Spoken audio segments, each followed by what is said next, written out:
Well, after the Second World War, all the European countries became poor because they spent a lot of money on wars. The people of the Europe were very sad and confused. But why was it called that Cold War? Does anyone know why? Well, because neither of the two countries took actions of war. These countries only wanted to have global dominance. The United States, to stop expansion of the Soviet Union, had plan called the Marshall Plan. With this plan they gave a lot of economic aid to the countries of Europe to stop the expansion of the Soviet Union. These countries had different thoughts. On the one hand, capitalism, on the other hand, communism. For example, capitalism represented by Franklin Roosevelt, communism represented by Joseph Stalin. Capitalism, they value private property, economic inequality, democracy. Communism, private property does not exist. There is no economic inequality. Production is in the hands of the state. How the reasons for this difference between these two countries were, for example, for the way of the thinking of each country, for its way of governing of country, for the ambition of money. The Cold War begins in 1945 between two countries, on the one hand the United States and the other side the Soviet Union. World peace was in danger.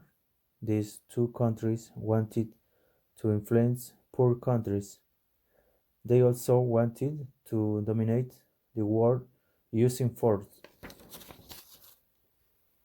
In 1950, communism and North Korea, with the support of China, invaded the territory of South Korea because both countries claimed their territory.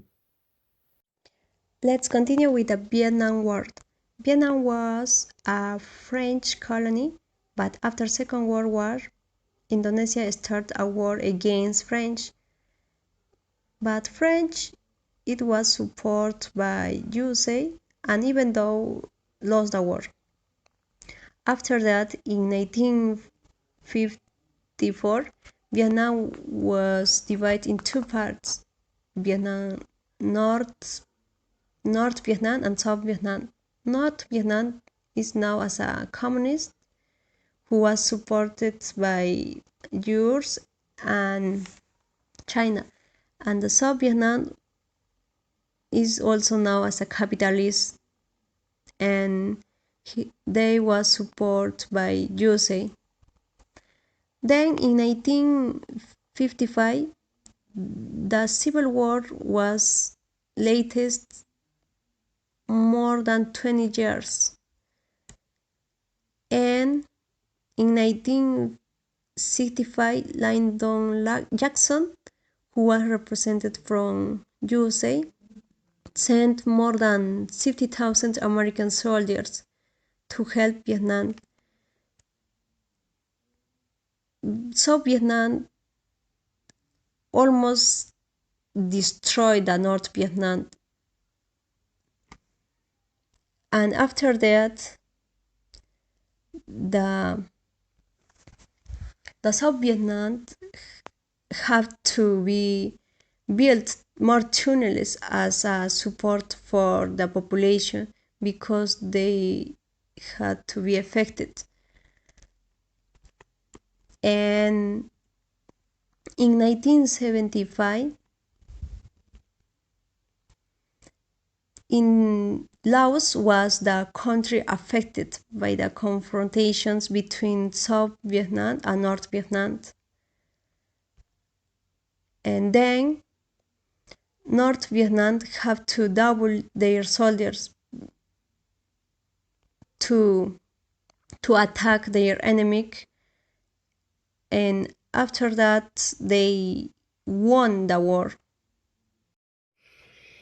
Good morning, Miss. In this opportunity, I'm going to share how has American culture changed between 1950 and 1980. Okay, let's start. As we can see in this picture, lots of American people began to have easier lives.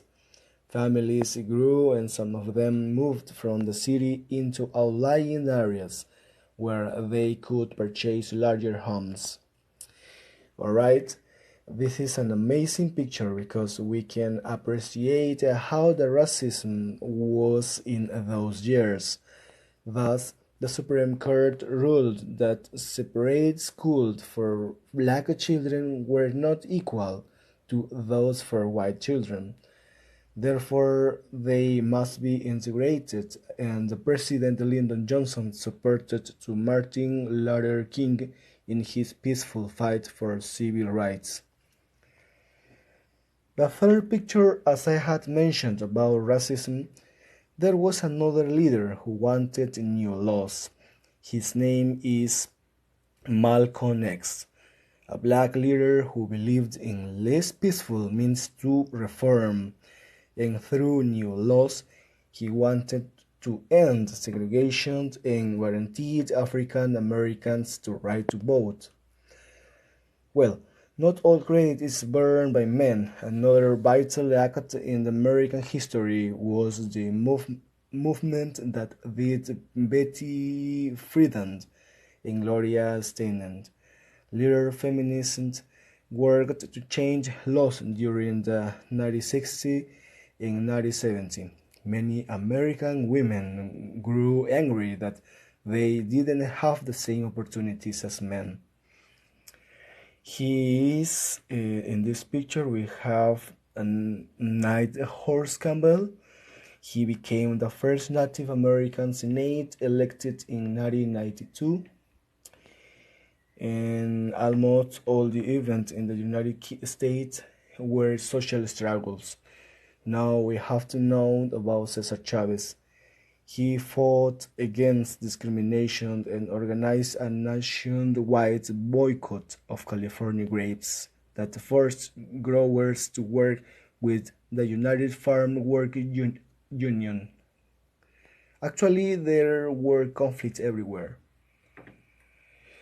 And finally, in 1979, the first Earth Day was created. In these years, the pollution had increased brutally, and as a result, it was destroying the environment and damaging the health of Americans. That's why they became more concerned about it and new law cut down on pollution. Thank you for all.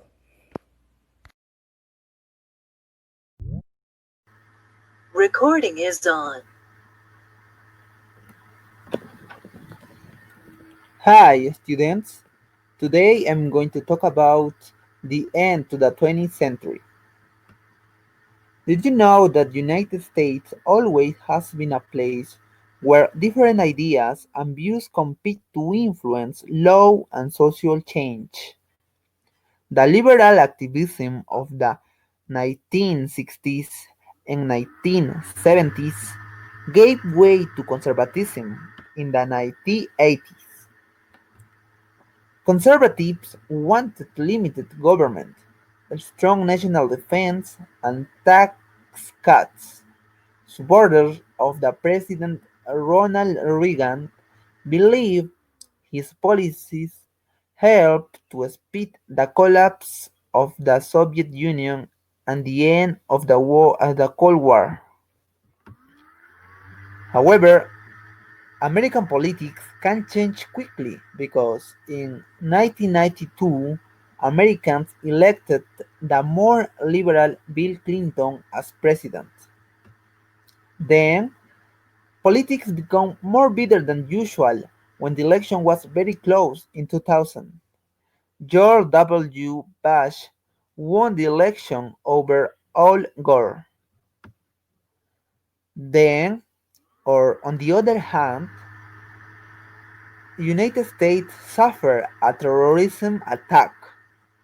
Foreign terrorist crashes four passenger airplanes into the two World Trade Center towers in New York, the Pentagon in Washington, D.C., and a rural field in Pennsylvania.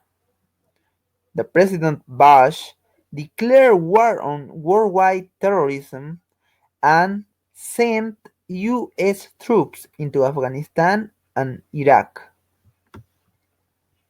Then, in 2008, Americans chose Barack Obama for the presidency. Obama became the first African American to hold the nation's highest office. In conclusion, the United States has dramatically changed from its beginnings as 13 little-known colonies. Its population of 300 million people represents almost every national and ethnic group in the world. Progress continues in economics, technology, culture, and society. So nowadays, Americans live in an interdependent and interconnected world. And that's all. Thank you.